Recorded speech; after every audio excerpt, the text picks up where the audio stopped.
For this project, we will be helping a first grader learn to use multiple addends. We will first attempt to teach the child to use the manipulatives and inquiry-based learning techniques we have acquired throughout the semester. It is important that we start the lesson with a question to begin the child's interest. Once you begin the lesson, allow the child to discuss each of the learning objectives as they are met. Once the guided learning portion of the learning is over, you may then begin to individualize time with the exception of questions. Make sure to scaffold the child as they begin to learn this lesson. All right. So I brought with me today my fish that is going to help us learn how to do these problems on your paper. It's going to help it by making it just a little bit easier to process, and a little bit easier for us to get into all the more harder problems. So I'm going to start off easy with a little problem. I gotta switch it up a little bit, make it a little bit harder for you this time. All right. So what does this equal? I think it's a good idea that we're gonna use my fish here.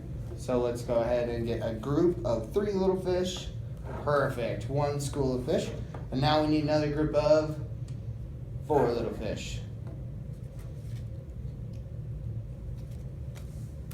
And 4, perfect. So what are all these fish together?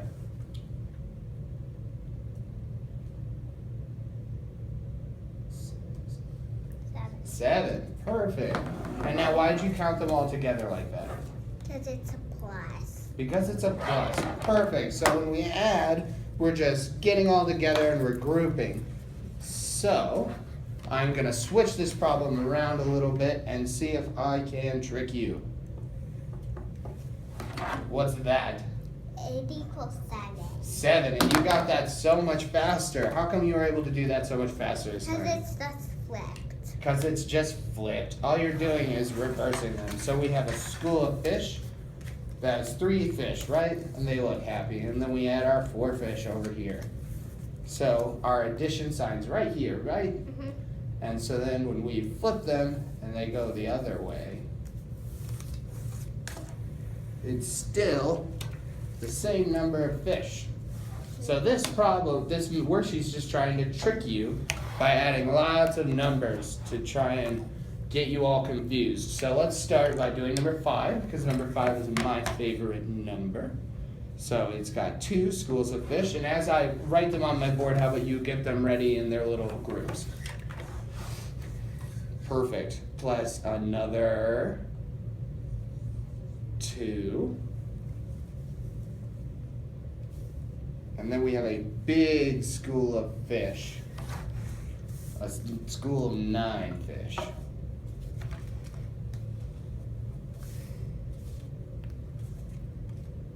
5,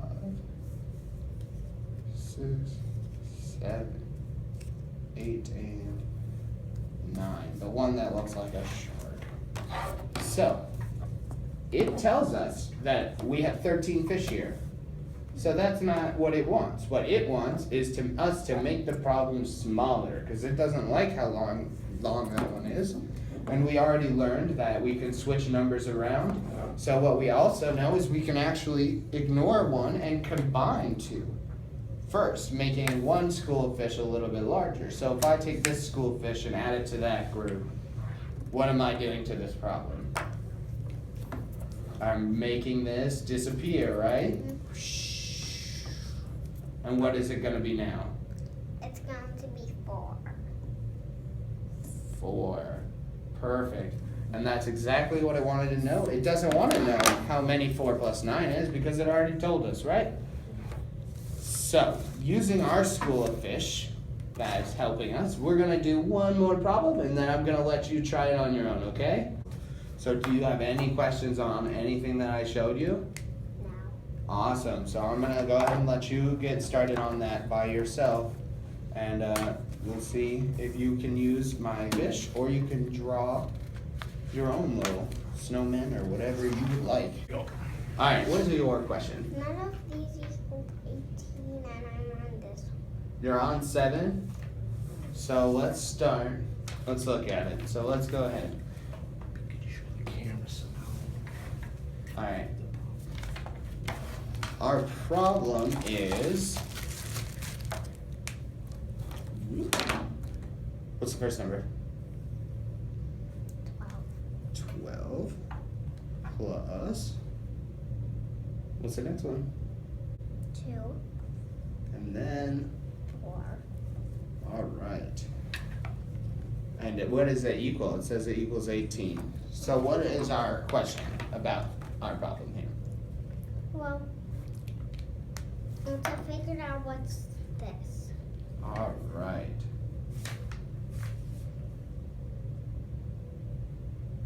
So, we're going to write down the number that it has for us, which is a 12, which means on our paper, when we're looking at this problem, you can take your finger and cover up the 12. Can you go ahead and do that? So then what is the new problem that we're looking at here? What equals 18? No, just the addition. Remember, we don't have to worry about what it equals because it already tells us. What are those two numbers? 2 and 4. 2 and 4. Yeah. So let's go ahead and work it out with our fish so that we can just visualize it, okay?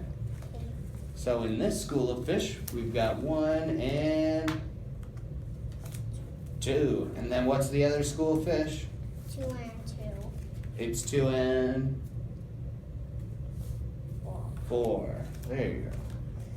So these are our little schools of fish. And since it doesn't matter what order they're in, they can be grouped together. So let's count these ones now.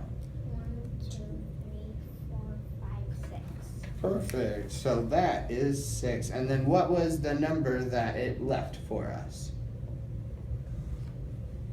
12. Because that didn't go anywhere. We were just looking at the 2 and 4. And so if we count up 6 from 12, what would that be? 18. So what is our answer there? 6. Perfect. So today we covered adding lots of numbers together, yeah? And what did you think you learned about how to make it easier?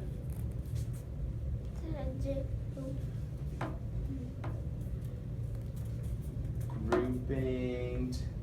Grouping them together. Perfect. Grouping them together because when we use multiple different numbers to add, since it's addition, we can move them back and forth or even combine them or even pull them apart. And when? All right, thank you so much.